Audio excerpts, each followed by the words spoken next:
नमस्कार, मैं हूं अमितेश। आप देख रहे हैं न्यूज़ 24 और हम इस वक्त गाज़ीपुर के बीएसपी सांसद अफजार अंसारी के साथ हैं, जो कि अभी अभी अपना मताधिकार का इस्तेमाल करके अपने आवास पर पहुंचे हैं। उनसे बातचीत करते हैं और जानते हैं कि वर्तमान विधानसभा चुनाव को लेकर के उनके क्या ख्याल हैं, क्या वो सोचते हैं, किस तरह का परिणाम की वो उम्मीद करते हैं। बातचीत की शुरुआत यहीं से करते हैं। आप अपने मताधिकार का प्रयोग करके आए हैं, किस तरह की लोगों के रुझान, किस तरह की प्रतिक्रिया और मुद्दे क्या रहने वाले हैं मोहम्मदाबाद में? देखिए, अभी तो लाइन बड़ी बड़ी लगी हुई है। वोट लंबी लाइनों में मतदाता वोट देने जा रहे हैं। शाम तक वोट पड़ जाएगा, क्लियर है। एक बात बिल्कुल साफ है, ये अंतिम चरण का चुनाव है, 7वें चरण का। और 7वें चरण में पूर्वांचल की 54 सीटों पे वोट पड़ेगा। जनता इस बार जिन मुद्दों पर सोचती रही और जिनको वो इस चुनाव में मुद्दा बना ली, सरकार और डबल इंजन की सरकार, दोनों सरकार और दोनों के मुखिया ने, ये भारी भूल इनसे हुई है कि ये जनता के मिजाज को नहीं समझ सके। ये अपनी ट्रैक पे चाहते थे कि जनता बैटिंग करे, लेकिन जनता ने उनकी ट्रैक को बिल्कुल अस्वीकार कर दिया। वो अपनी ट्रैक पे बैटिंग कर रही है। आपने कहा जनता का मिजाज, यहाँ आपको रोकना चाहूँगा, क्या आवाम का मिजाज क्या था जिसकी सियासतदान नहीं समझ पाए? आवाम का मिजाज था बढ़ी हुई कमर तोड़ महंगाई, चिंतित है, परेशान है। मध्यम वर्ग, गरीब, कमर टूट गई उसकी। उसका मुद्दा था, उसका पढ़ा हुआ लिखा नौजवान बेटा बेरोजगारी का शिकार हो गया, कितनों की उम्र खत्म हो गई। उसकी चिंता थी कि हमारे इस नई नस्ल का स्कूल कॉलेज बंद है, 2 साल हो गया, इनका क्या होगा। गिरती हुई कानून व्यवस्था की जो स्थिति थी, लाठी के बल पर 5 साल सरकार चली,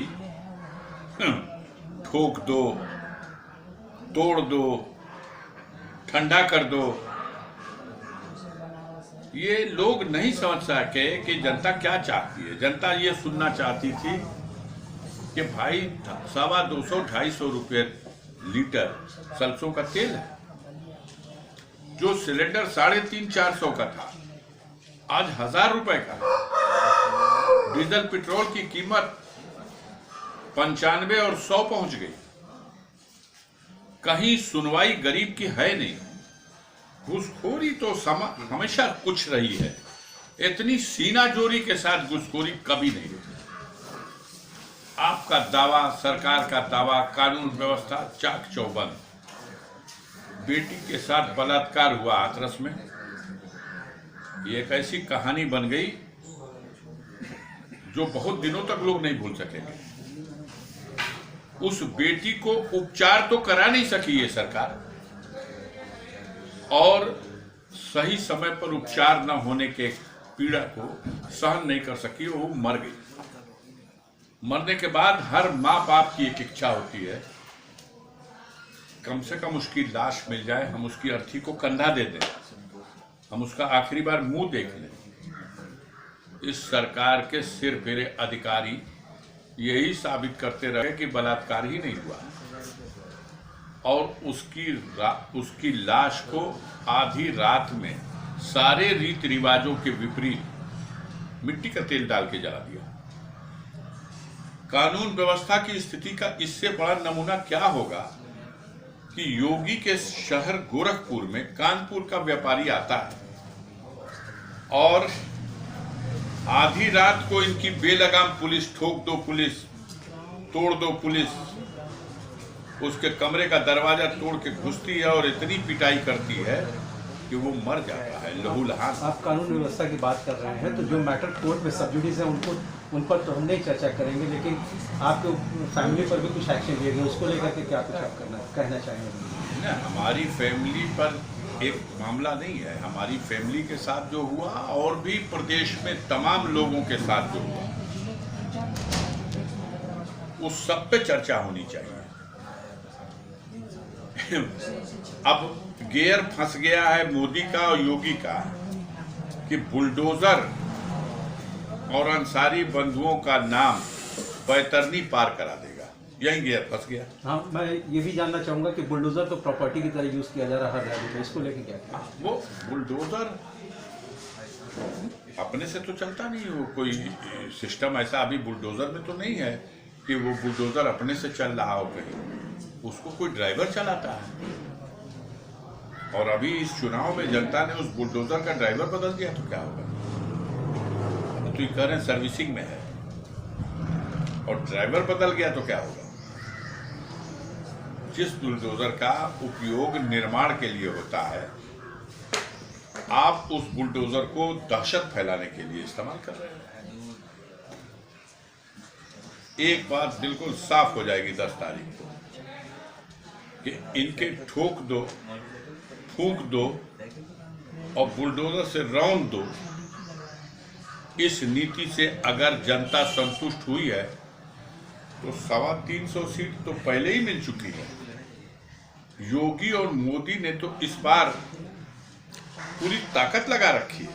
इस बार तो इनको 350 सीटें मिलनी चाहिए। इनकी नीतियों से जनता बड़े खुशी में अगर है तो, लेकिन अगर इनकी औकात आधे से भी कम आ जाती है तो कहीं ना कहीं ये बात साबित हो जाएगी, जनता साबित कर देगी कि इनकी सोच और जनता की सोच में जमीन आसमान का अंतर है।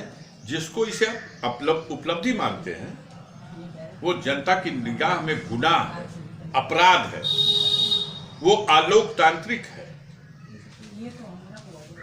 जो काम न्यायपालिकाओं को करना चाहिए वो काम आप खुद कर लेते हो।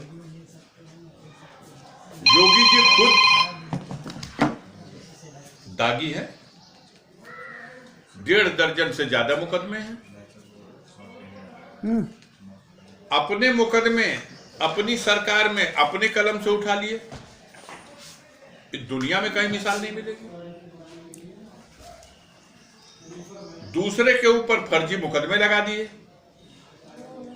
और दूसरों को अपने सत्ता की ताकत से लोकतांत्रिक रास्ते से हटकर तानाशाही के रास्ते पर चलकर आपने इस प्रदेश में एक ऐसा साम्राज्य और एक ऐसा माहौल डेवलप किया कि जितने दिन आपकी सत्ता रही कोई मुंह से बोलने में भी घबराता रहा, राजनेता भी बोलने में घबराते रहे, लेकिन आपके कैमरे पे भी लोग कतराते रहे। सच्चाई उनके मन में कुछ थी लेकिन कैमरे पे भी बताने में घबराते रहे। अब सब कुछ स्पष्ट हो चुका है। आज रात में, आज शाम को 6 बजे के बाद आप खुद अपना एग्जिट पोल ला दोगे। वो एग्जिट पोल तो चलेगा, लेकिन इस बीच अफजाल अंसारी साहब की जो पॉलिटिकल अरिथमेटिक है वो गाजीपुर की सियासत को लेकर के क्या कुछ प्रेडिक्शन कर रही है?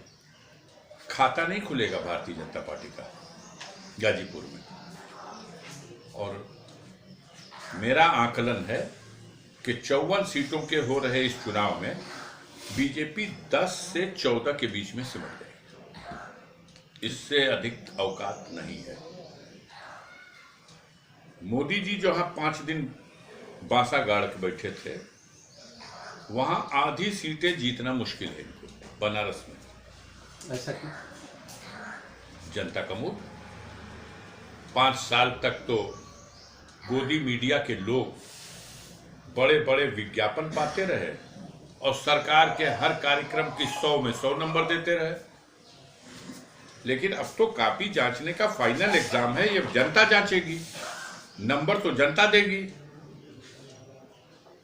आप अपने मुद्दों को देखिए, समीक्षा कीजिए, इस सरकार में बैठे हो नशा उतर जाएगा। इस बुरी तरह से हार रही है, नशा उतर जाएगा। बातचीत के लिए बहुत बहुत धन्यवाद।